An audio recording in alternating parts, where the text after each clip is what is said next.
That is their gift to you. Do you realize that? That you got a gift today from Stan and Linda and Judy?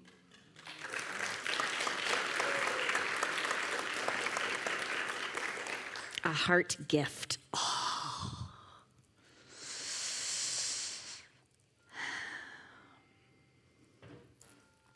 I recently had a little slumber party with two little ones and another mom. And as we were frolicking and playing, the little ones were recognizing that they've always wanted a sister. And I talked to my little one about just be open to that, and it could come. I'm not sure how it would come, but, we can pray that in. And it's probably not going to happen through mommy. But if you keep your eyes open, it can happen in other ways, right? Raise your hand if you have chosen family. Yeah, we learn that in Unity, don't we? And so as we were having this slumber party, they realized they could be sisters. And then the little one said to me, the other little one said, you can be my auntie. And my dad has a very good friend, and we call him Uncle Eric. And so you could be kind of like my auntie. You are like my auntie. And I said, I don't even have to be like your auntie. I can be your auntie. Yes. Yes. I was with a friend one time, a friend that has lots of strong feelings about a lot of things. And this beloved, when I introduced them to the people in my life, and I was like, this is my friend who's also my little one's grandma. And this one, they're like aunt and uncle. And this one are like a grandma and grandpa. And and this is like kind of what we do. And the person was like, well, just to be clear, that's not the grandma. Like, your parents are the grandma and grandpa, which they are. But we have a lot more time with some of these other folks, right? And slowly, was kind of taking that away. Do you hear me? Like, taking that away, like invalidating it. Like, that's fine that they have a role, but that's not who they are. Have you ever felt on this earth walk like you're a little different? Like you march to a different drum beat, like you live your life a little differently. And here's what I know, if you're in this sanctuary or online with us, yes is the answer. Because you don't come into Unity without following your heart, without going directly to headquarters, directly to the source of your being, to God, right? To go, show me how to live this life in light, right? That was demonstrated in and through the master teacher, Jesus the Christ, the awakened one. Do you think that the master teacher ever felt like a little bit of a black sheep in the community? Right? Not only was everyone calling on Jesus to demonstrate things other than what he came to teach, which is still happening today, no. But they were demanding it, if you really are connected, if you really are awakened, if you really are going to lead us, then lead us in this way. Start fixing this stuff. Is it fixed? Is the outer fixed? Do any of us not have those ups and downs? No. Saints and sages and wisdom teachers throughout time have brought to us the lessons that it is not about stilling the outside. It is not about that. It is about living from a different place, right? It is about living and drawing from the living waters and coming to all of that to actually be the stabilizing force, to be the consciousness, not to wait for it to happen, not to expect that if we have a spiritual practice, there are not going to be ups and downs, and the outer might not still look like it looks. We don't like it, right? We still might want to say no, but the higher teachings, the teachings of the master teachers throughout time, the teachings of the Buddha, the teachings of Jesus the Christ, the teachers of the saints and the sages, and even those in the invisible, the angels and all that light are constantly saying there is living water right here, right now. There is peace to be had right here, right now, even in the midst of it. There is a depth to your breaking open, right? And to being filled. That in fact is part of the hero's journey. Joseph Campbell is part of the evolution of consciousness. That we're here as expressions of an incredible power awakening to itself. God awakenings in each moment. There's no doubt that there is more than enough love, more than enough wisdom, more than enough absolute intelligence, more than enough of XYZ, fill in the blank, anything that's wrong this day and this age, this era, anything. Call it out in your heart, in your mind, in your yuckville. Whatever is wrong with politics, whatever is wrong with the environment, whatever is wrong with your family, whatever is wrong with what. Fill it all in, right? Is it true or is it not true that there is more than enough of everything that would be a solution to that if the consciousness was there? Is there more than enough food on the planet? If I gave each one of you a seed or multiple seeds, could you not feed your family? Could you not feed yourself? Could you not feed your community? Right? Is there not enough to share as far as land? I mean, I remember being a child and hearing about like overpopulation, right? And there's not enough land. And I lived in Indiana, and we'd go on these road trips, and I'm like, what's this thing about there not being enough land? Because I see a lot of fields, and I see a lot of land. There's just nobody wants to live here. In truth and in principle, there is always enough of everything. God is not in short supply. God is absolute. God is unlimited.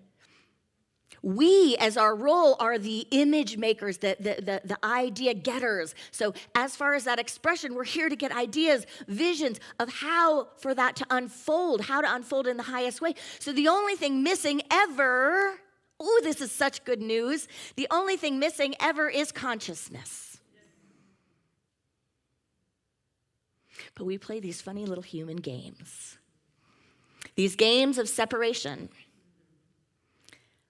These illusions we activate and we stand in, and we then put our emotions into them and join our thoughts with them and shake hands with them and go, yes, limitation.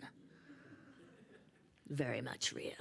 But everyone who has had a dark night of the soul knows in one instant you can be at the bottom of the barrel, and the next instant you can have a vision and a knowing and a peace within that passes all understanding, and nothing on the outside has changed. Amen?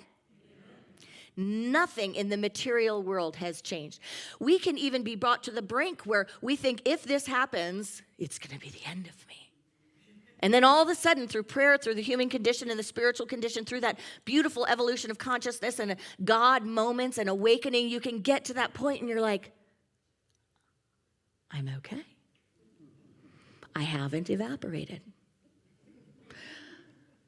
I might not be super happy. I might not be on top of the world. But what I have in this moment is beyond that.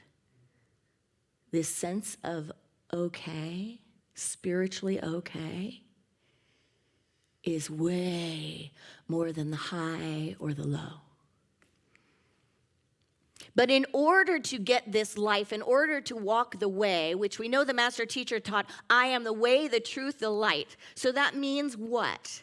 That means that if you are to come to the awakening, if you are coming to an awakened state of consciousness, yes, it's true. You have to go through the way. You have to go through the light. You have to go through that consciousness. That's what master teachers have taught throughout time. Not you have to go through me, this human self, or this human divine self. Not that you have to say particular words, but the master teacher was before his time, right? And everyone has done it. The Buddha says, point out here. No, it's all here. That's all the teachings. It's all right here. It's all right here. Stop looking. You're in the midst of it. But the human conditions wants to go, no, but I wasn't born like that. I can't do that. Look at all this bad around me. I can't wake up. I can't do it myself. Oh, little piddle me. We have been taught. We were given the lessons. End of story. The rest is up to us. Is that separate from God? No. It's getting all of ourselves. Some people say, get out of the way so God can do God's work. That's not what saints, sages, and master teachers throughout time have done. They get their full selves in the way.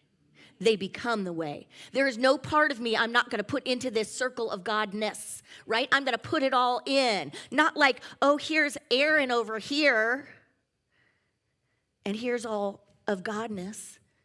No, what the teaching is like, bring it in, bring it in. Make the ego in service to the Spirit. Be in the world, but get the divine blueprint of what you're here to create, ideate, express, share, bring it to the world. Don't come out here and go, come on, God, do it. You know, even sweet Jesus being used for so many crazy things. Is Jesus used for crazy things? I didn't know this was going to be a Jesus Sunday. But you know what? What we do every Sunday is a conscious conversation. So he's on the mind. I don't know if I can find it this fast. Let's see. I've never done this in the middle of a talk. Yet. I've never gone on Facebook in the middle of a talk. Jim Palmer, 10 things about Christianity that Jesus would not be happy about if he returned.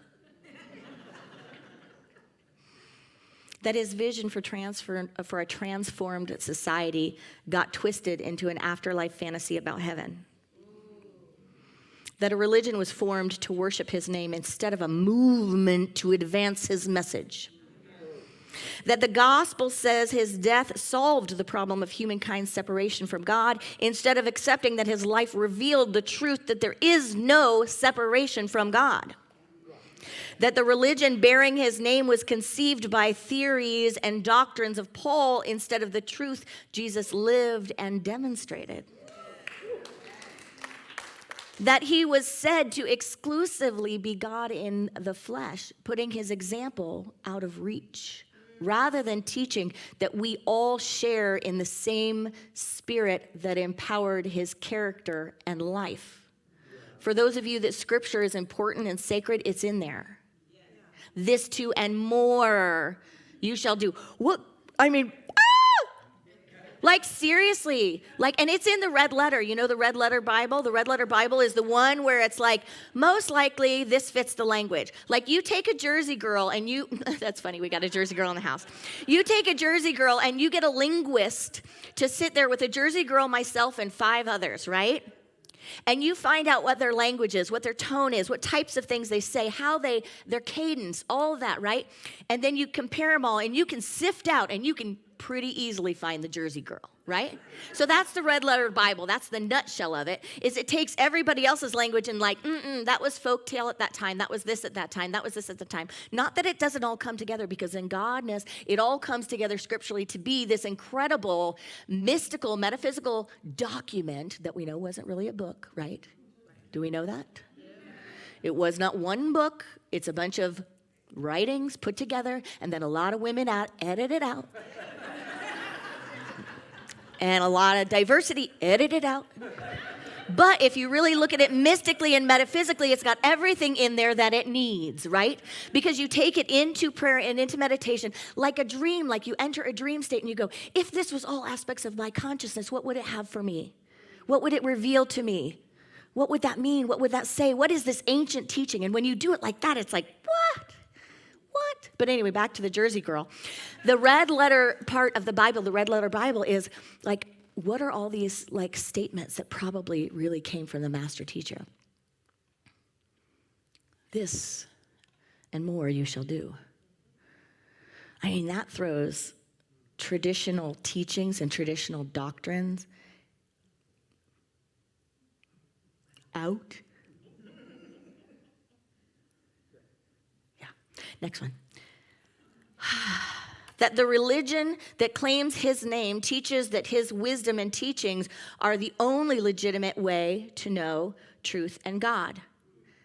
Think about the actual teachings and the actual stories.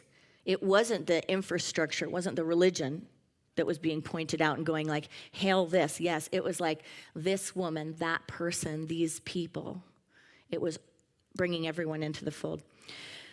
The idea that humankind stands condemned before God and deserving of divine wrath and external conscious judgment, requiring the death of Jesus to fix it. Even those highs and lows in the human condition. The master teacher demonstrated that this is like nothing that I was going to talk about, just so we all know.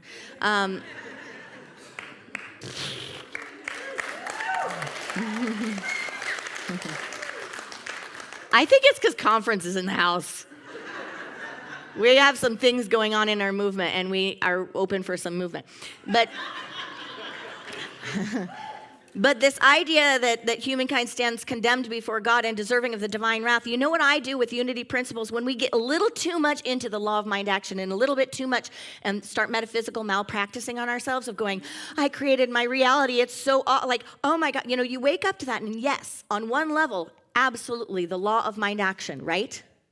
But you cannot have that separate with what they meant for evil, God means for good. You cannot separate those two. They're all together, right? Because part of the human condition is growing up, waking up, evolving, right? And I tell myself anytime I'm like, what did I do to create this? How am I my age and I still don't have my soulmate? Where is he? Like, really? That one kills, well, we won't, pray for me, right? But honestly, when you experience your own crucifixion and you feel like it's your fault, think of the history. You know what I said to people all the time? I say, did Jesus deserve it on the cross? What did he do to deserve that? Could you imagine saying that? What did you do to deserve that? What did you do to draw that in? I mean, you can only break the fallacy of that illusion of the principle, because it's not that it's not the principle. There is a principle there, but you have to have the depth of spirit, right? You have to have the depth, like the kind of east meets west balance, non-duality. You have to have that to be able to get that principle. Otherwise, you can use it to mistreat yourself and other people. And that is what happens if you tell anyone that has a dis-ease, what did you do to bring this on? Maybe you should sit with that. Not yours to say. Not yours to say. Maybe that principle will be helpful to them in their awakening for their own practice, not yours to say. And the only thing I can come back to is Jesus on the cross and a baby. Those are the two places where our little egos don't get in the way enough to have that principle go awry. Because rarely do we look at a baby and go, what did that baby do to deserve that? We are light expressing. Everything that comes to us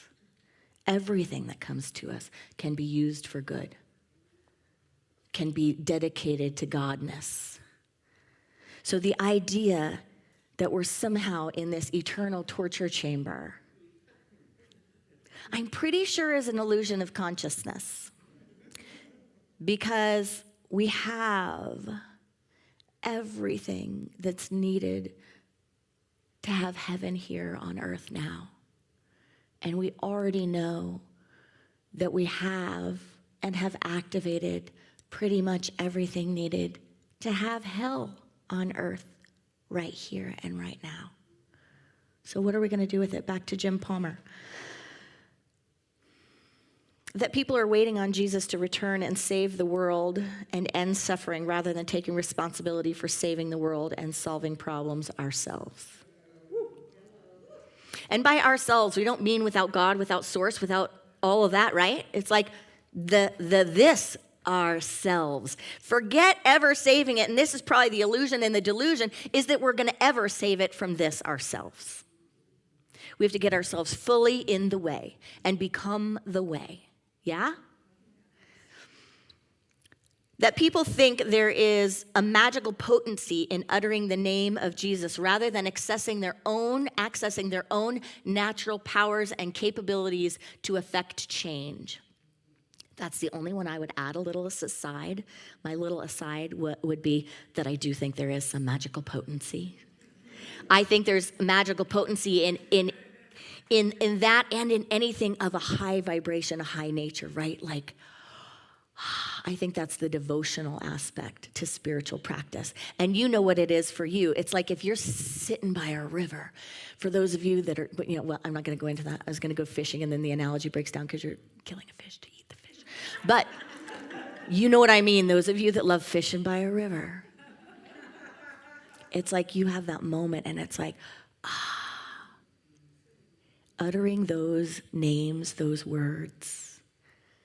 Whether it's the fairy garden, whether it's the master teacher, whether it's chanting, whether it's oming. I do believe that there is a mystical undercurrent. And I bet Jim Palmer does too. He's just trying to wake people up. That people have come to associate Jesus with church, theology, politics, and power rather than courage, justice, humanity, beauty, and love.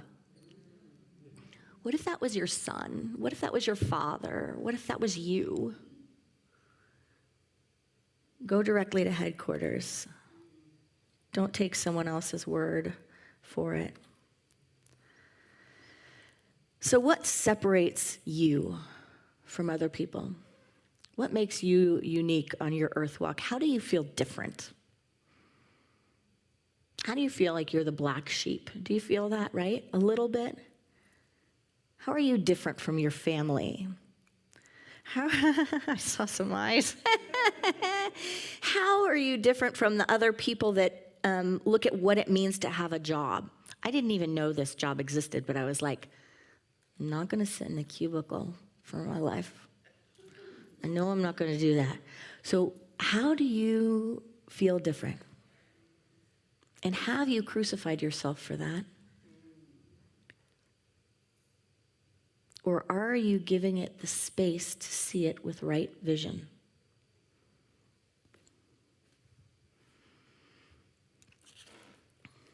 Ernest Holmes, it's the book Science of Mind 365. It's daily wisdom for each day. But in the chapter on freedom, it says, even the spirit does not seek to control us. It lets us alone to discover ourselves. He says, we have thought that outside things controlled us, when all the time we have had within that could have changed everything and given us freedom from bondage. That's our teaching. So often we crucify ourselves for what makes us different or what separates us rather than seeing or celebrating or seeing with right vision. And we do that to others. And we do that to others. And I do that to others. Today is about seeing beyond the veil to what is really there and really getting our role in this earth suit, in the human condition, in our being, in our families, in our community, in our nation, in our world, in the cosmos. So have you been off the beaten path? Do you live your life differently? Do you speak up, show up, and act in different ways? Do you break the status quo?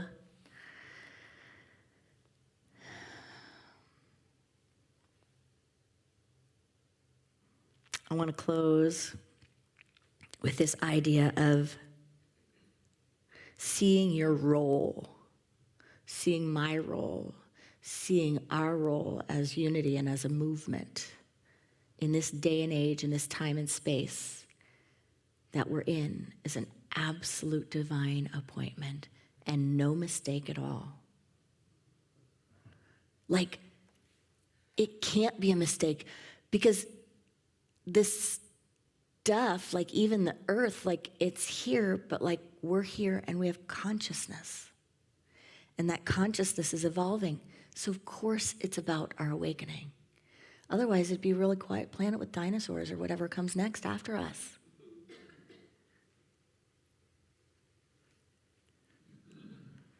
Bert Hellinger, Black Sheep. You ready? You're going to want this after the service. I think I might make you go somewhere to get it, like join the UVC Facebook community group, or I don't know, go to YouTube, sign up for 5 to Thrive. No, I'm just kidding. I'll give it to you after the service, or you can go to the Facebook page or something. Black Sheep, Bert Hellinger. The so-called black sheep of the family are, in fact, hunters born of paths of liberation into the family tree. The members of a tree who do not conform to the norms or traditions of the family system. Those who since childhood have constantly sought to revolutionize beliefs, going against the paths marked by family traditions. Those criticized, judged, and even rejected. These are usually called to free the tree of repetitive stories that frustrate entire generations. The black sheep, those who do not adapt, those who cry rebelliously, play a basic role within each family system. They repair, pick up, and create new and unfold branches in the family tree. Thanks to these members, our trees renew their roots. Its rebellion is fertile soil. Its madness is water that nourishes. Its stubbornness is new air. Its passion is fire that reignites the light of the heart of the ancestors. Uncountable repressed desires, uncountable repressed desires, unfulfilled dreams, the frustrated talents of our ancestors, feel that, of our ancestors, are manifested in the rebelliousness of these black sheep seeking fulfillment. The genealogical tree, by inertia, will want to continue to maintain the castrating and toxic course of its trunk, which makes the task of our sheep difficult and conflicting work. However, who would bring new flowers into our tree if it were not for them? Who would create new branches? Without them, the unfulfilled dreams of those who support the tree generations ago would die, buried beneath their own roots. Let no one cause you to doubt. Take care of your rarity as the most precious flower of your tree. You are the dream of all of your ancestors. Namaste.